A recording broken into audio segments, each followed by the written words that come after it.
이게 이제 몇 번 말씀드려서 보신 분들도 계실 텐데요. 주유소에 기름 들어가시면 저 무연휘발유하고 경유 중에 골라서 넣으시죠. 경유차 타고 가가지고 휘발유 넣으면 난리 나는 거 아시죠? 네. 휘발유 차에 경유 넣기는 쉽지 않거든요. 아세요? 이거 주유구가 경유차가 좀 더 굵어요. 그러니까 안 들어가 휘발유차에 넣으려고 그러면. 근데 경유차에 휘발유 넣는 거 들어가거든. 경유차에도 휘발유 넣는 사람들 종종 있습니다. 그런데 왜 무연 휘발유라고 써 있잖아요, 저기. 오른쪽에 보시면 가격표 해가지고 고급, 무연, 유연, 등유, 경유 이것도 주유소 맞죠? 돈이 굉장히 싸죠, 지금 값이 보시면. 저게 그러면 무연은 무연 휘발유고 유연은 유연 휘발유인데 무라는 거는 연이 없다는 거고 유연은 연이 있다는 건데 값이 똑같잖아요. 뭐가 더 들어있으면 비싸야 될 거 아니에요? 그러네. 값이 똑같아요. 저 연이 뭘까요? 연기. 네. 이게 이제 연기설하고 납설, 양설 대립하거든요. 연기가 안 나는 게 무연휘발유다. 납입니다, 납. 납이 들어가 있는 휘발유가 유연휘발유고요. 납이 없는 휘발유가 무연휘발유고요. 그래서 저기 무연휘발유라고 지금 파는 거는 이 휘발유에는 납이 안 들어있다라는 얘기거든요. 근데 기름 들어 수백 번, 수천 번 가시면서 이게 왜 휘발유라고 안 써있고 무연휘발유라고 써있지? 라고 생각해보거나 궁금해하시는 분 혹시 계세요? 우리가 생각을 안 한다니까요. 그냥 휘발유라고 써놓으면 되잖아. 경유는 뭐 무연경유, 유연경유 이런 거 없잖아요. 비싸고 안 비싸고요. 근데 휘발유는 반드시 무연휘발유라고 써있어요. 공급이다. 그러면 이런 개념 그냥 기름 넣으려면 시간 한참 걸리잖아. 그러면 생각해볼 수 있어. 무연 왜 굳이 무연이라고 하지?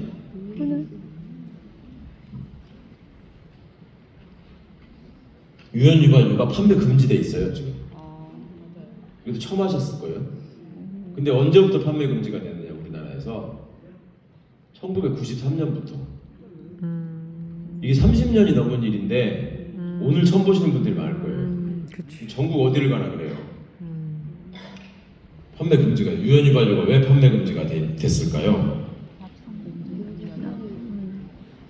클레어 패터슨이라는 사람이 미국의 유명한 화학자인데 지구의 나이를 계산한 사람입니다. 지구의 나이를 계산하는 방식이 방사성 동위원소가 붕괴하는 반감기를 측정해가지고 뭐 이제 유물들 측정할 때 뭐 탄소 연대 측정 이런 말씀 들어보셨죠? 네. 그 지구 나이가 뭐 37억 년이다, 40억 년에 가깝다 뭐 이런 얘기를 이분이 처음 계산한 거거든요.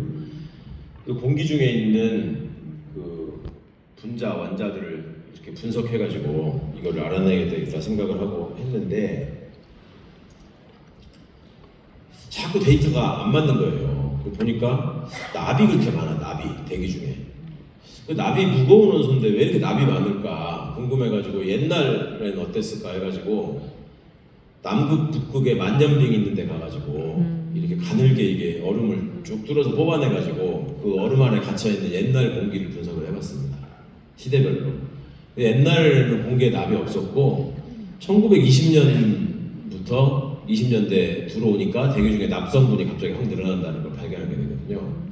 그래서 이게 왜 그럴까를 연구를 생각을 해보니까 미국의 포드 자동차가 대중화돼 가지고 소위 마이클 시대가 열린 게 1921년부터입니다.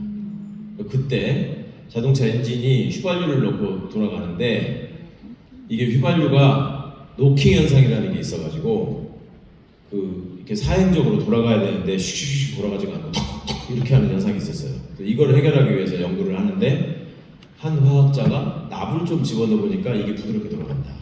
그래서 유연 휘발유가 생깁니다. 유연 휘발유를 넣게 되거든요. 자동차가 부드럽게 달려가기 위해서. 그러다 보니까 이제 휘발유에 포함되어 있던 납이 대기 중으로 막 뿜어져 나온 거예요. 그래서 1920년부터 21년부터 대기 중에 납 성분이 늘어났고 이거를 이제 여러 학자들이 또 검증을 하죠. 이과에서는 누가 하나 주장을 내세우면 그 검증하니까 실험과 다 맞아요. 또 이런 다른 차원에서 검증한 분들도 있었어요.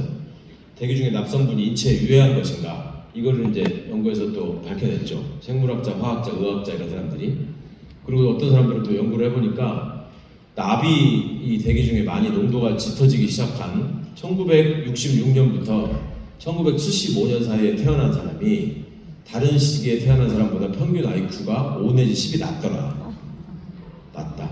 그만큼 영향을 미친다라는 얘기를 과학적인 실험 결과로 밝혀냈습니다. 제가 이렇게 여쭤보는데 답변을 못 하신다거나 굉장히 쉬운 얘기를 물어보는데 되게 뭔 소리지를 모른다거나 공산주의가 민주주의 반대말이 아니라고 하시면서 공산주의 반대말이 뭐라고 하면 뭐냐고 여쭤보면 민주주의라고 하시는 분들이 있더라. 그럴 때도 아무 감흥이 없으신 분들은 1966년부터 75년 사이에 무슨 일이 있었던 겁니다. 나 74년생인데. 제가 여러분의 책임이 아니고 이건 납의 책임입니다. 그래. 말씀을 드리는 거고요. 그래서 이 사람이 이제 지구 나이를 완전히 계산한 다음부터 1965년부터 대기 중에 납성분을 줄여야 된다. 시민들의 생명과 안전을 위협하고 있다. 그래서 휘발유에서 납을 사용하지 못하도록 하는 운동을 하는데 평생을 바칩니다. 근데 이거는 너무너무 명백한 거잖아요. 여러 실험 결과로 다 확인이 됐고 입증이 됐고 납이 유해하다는 건 다 알잖아요. 근데 그러면 미국에서 이 사람이 이걸 했는데 미국에서 휘발유가 유연 휘발유가 완전히 사라진 게 몇 년도일까요? 아까 우리나라는 언제부터 없어졌다고요? 93년. 미국에서 판매 금지가 된 거는 86년. 그럼 우리는 7년 동안 더 납을 먹고 있었던 거예요. 왜 그런지도 모르면서. 그죠? 그리고 판매 금지가 됐는데 왜 판매 금지 됐는지도 모르고 심지어 유연 휘발유가 옛날에 있었다는 것도 별로 생각 안 하고 왜 휘발유가 굳이 무연 휘발유라고 써놨는지에 대해서도 아무런 궁금증이 없어. 이때까지 한 60년 살았는데. 그죠? 그러면서 막 납을 먹고 있었어, 나도 모르게. 그러면 그런 사람들을 속여먹기가 정치인들이 얼마나 좋습니까? 정치라고 하는 거는, 국가라고 하는 거는, 정부라고 하는 거는 국민의 행복을 위해서 또 국민의 생명과 안전을 지키는 것이 가장 중요한 존재 이유다. 이런 말씀 많이 들으셨죠? 근데 생명과 안전에 유해하잖아요. 해롭잖아요. 명백하잖아요. 근데 우리는 미국 사람들보다 뭘 잘못했길래 7년을 더 먹은 거예요, 납을. 그리고 자기가 먹은지도 몰라 지금. 내일이라도 유연유 가지고 팔면은 아 이거는 뭐가 더 들어갔구나 해가지고 주고 살 거야. 하나 더 붙여주는 건 줄 알고. 그러면 이 클레어 패터슨이라는 사람이 65년부터 시작했는데 86년에 없어졌으면 21년 동안 그렇게 얘기를 했는데 21년 걸렸다는 거잖아요. 없어지는데 왜 그랬을까요? 이거 누가 없애야 되는 거예요? 없애려면? 정부가 규제를 해야 되는 거 아니에요? 휘발유 판매 기준에서 납성분이 들어가 있으면 안 된다 해가지고 해버리면 못 파는 거 아닙니까? 근데 그렇게 하려면 법을 만들어야 되잖아요. 그럼 의원들이나 공무원들이 이걸 해결했어야 되는데 안 한 거 아니에요? 20년이 넘도록. 왜 그랬을까요?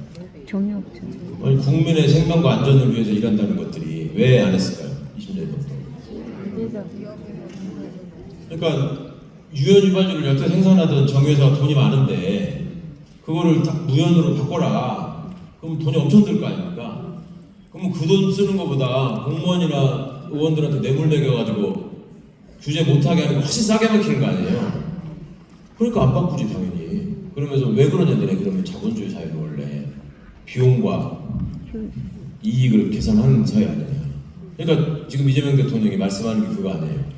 뭐를 기업이 왜 그렇게 하냐고 맨날 뭐라고 할 게 아니라 그렇게 하면 손해라는 걸 확실하게 제도적으로 우리가 만들었냐를 생각해봐라. 응? 야간 잔업시키고 뭐 사람이 죽어나가도 계속 그런 일이 반복되는 이유가 그렇게 해서 나중에 걸렸을 때 문제가 생겼을 때 내는 과태료가 뭐 500만 원부터 3천만 원? 뭐 이런 거 막 확인하는 거 보셨죠? 바꾸라고 해가지고 그것도 아무도 모르잖아요. 국무위원들이 다 앉아있는데. 그러니까 그런 상황에서 누가 이걸 지키겠냐. 너무나 실질적인 말이잖아요. 이거 똑같아요. 자, 그렇게 해서 정치인이나 공무원들이 이걸 바꾸지 않는다. 그러면 이거를 알려야 되는 사람은 누굽니까? 언론이 알려야 되잖아요. 언론도 보도를 안 해. 왜 그랬을까요? 클레어 패터슨은 자기한테 돈 주는 게 없는데 정유회사는 돈을 주거든. 그거 안 바꾸는 겁니다. 또. 그러면 언론도 알리지 않아. 정치인들도 문제를 제기하지 않아. 공무원들은 아무 생각 없어. 그러면 그래도 마지막에 그래도 이건 아니다. 납을 뿜어내면 휘발유 못 쓰게 해야 된다라고 해야 될 책임 있는 사람 또 누가 있을까요? 이게 학자나 지식인들은 이걸 얘기해야 될 거 아니에요. 그렇죠. 그래서 클레오페트라스는 죽을 때까지 계속 얘기했다는 거잖아요. 근데 이 사람을 외롭지 않게 만들었어야 될 거 아니에요. 똑같이 화학 연구하는 사람들은 적어도 알았을 거 아니에요. 근데 그런 사람들한테 클레오페트라스의 얘기가 틀렸다라고 얘기하면 연구비를 주고 방송에 나가서 발언할 수 있게 하고, 그 다음에 이런 똑같은 연구를 하는 사람은 연구비 끊어버리고, 그거를 연구비를 지급하는 사람은 기업이나 정부의 담당자들이거든. 그럼 그 사람들이 이걸 숨기고 있는데 이걸 알리는 사람한테 연구비 주겠습니까? 안 주잖아요. 그러니까 이것도 이제 권력하고 금력과 지식인이 결탁하는 거죠. 이런 일들이 우리나라에 되게 많았습니다. 우리는 지금 다 모르고 그냥 살고 있는데 4.4.5입 개헌이라고 들어보셨어요? 4.4.5입 개헌, 이승만 때 개헌선 3분의 2를 넘겨야 되는데 3분의 2 이상이 돼야지 개헌을 할 수 있단 말이에요. 이승만이가 장기 집권으로 해서 직선제를 간선제로 바꿔야 되는데 개헌 투표를 그때는 국회에서 3분의 2만 통과되면 돼요. 그렇게 했는데 제가 좀 정확한 숫자가 기억이 안 나는데 전체 의석 수가 뭐 한 237석 뭐 이렇게 돼 있고 곱하기 3분의 2를 하니까 뭐 135.3333 아니면 137.6666 뭐 이렇게 나온 거야.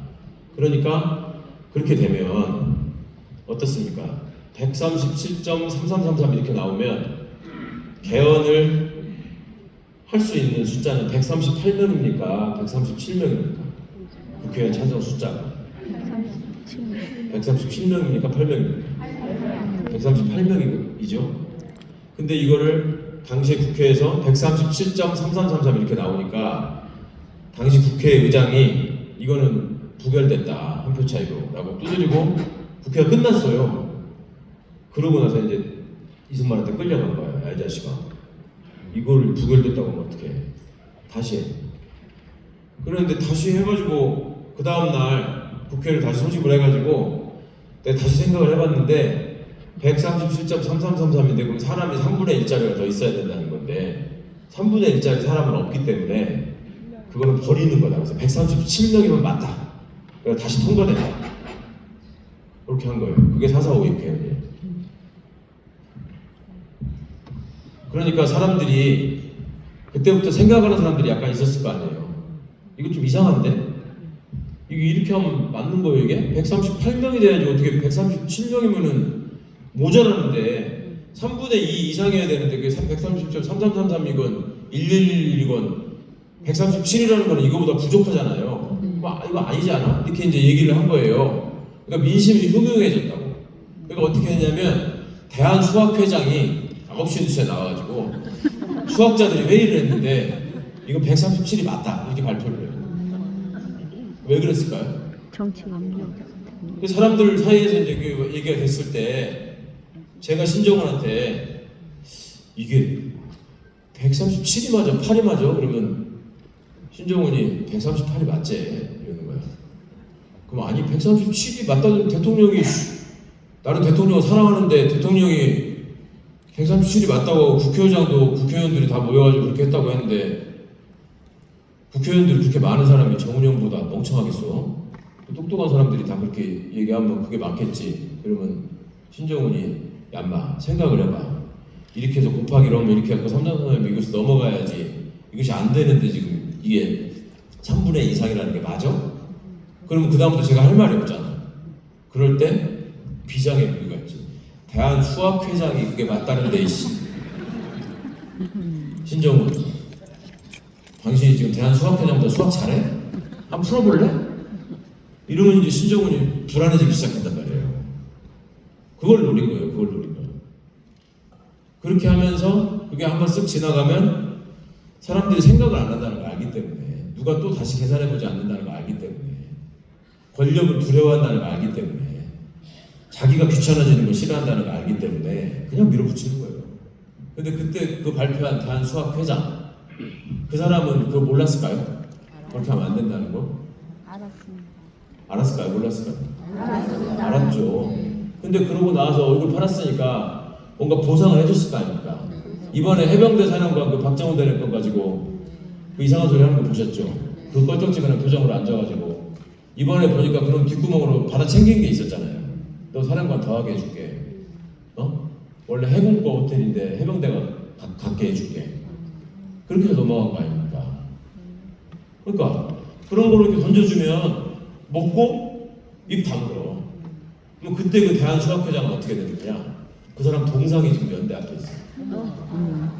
연대 훌륭한 학자라고 대한민국 천문학을 가장 훌륭한 학자라고 하고 저 알스 신잡 이런 거 보셨죠? 알스 신잡 시즌 2가 3에 보면 그 천문학자 한 사람 나오죠. 여자분. 그리고 곱상하게 생기신 분. 기억하세요? 알스 신잡도 안 보시는구나. 알스 신잡에 그분이 나와가지고 천문학에 대해서 얘기하면서 그분을 되게 이렇게 한국 천문학의 지평 연구회라고 얘기를 해요. 그 사람이 대한수학회장이었어 당시에. 우리는 아무도 모른단 말이에요. 또 있습니다. 금강산댐이라고 들어보셨죠? 그것 때문에 평화의 댐 짓는 성금 내야 된다고 해가지고 그때 막 학교 다닐 때 돈 내시고 그랬잖아요. 그래갖고 뉴스 보면은 수조 갖다 놓고 물 채워놓고 육상 빌딩이 반쯤 잠기고 국회의사당은 뚜껑만 이렇게 올라가 있고 그거 있었습니다. 기억하세요? 네. 자랑이 아닙니다. 나이가 많다는 거예요. 거의 40년 전이에요. 그거. 근데 결과적으로 어땠어요? 사기였잖아요. 그러면 그때 그 수조에다가 물 받아놓고 그걸 아니 상식적으로 생각을 해봐도 한강물이 뿌르면 넘치지. 그게 잠겨? 다? 옆으로 넘칠 거 아니에요. 마포가 잠기다면 몰라. 근데 그거를 나와가지고 얘기한 사람이 서울대 토목공학과 교수였어요. 대한토목공학 회장이었고 그 사람이 나와가지고 또 입막음 한 거야. 그 나중에 이게 가짜로 밝혀졌잖아요. 그럼 그 사람은 어떻게 됐을까요? 그 교수. 누군지도 모르시죠? 서울대 총장 됐어요. 우리가 이런 나라였다고요. 그러면 이게 그때만 그렇고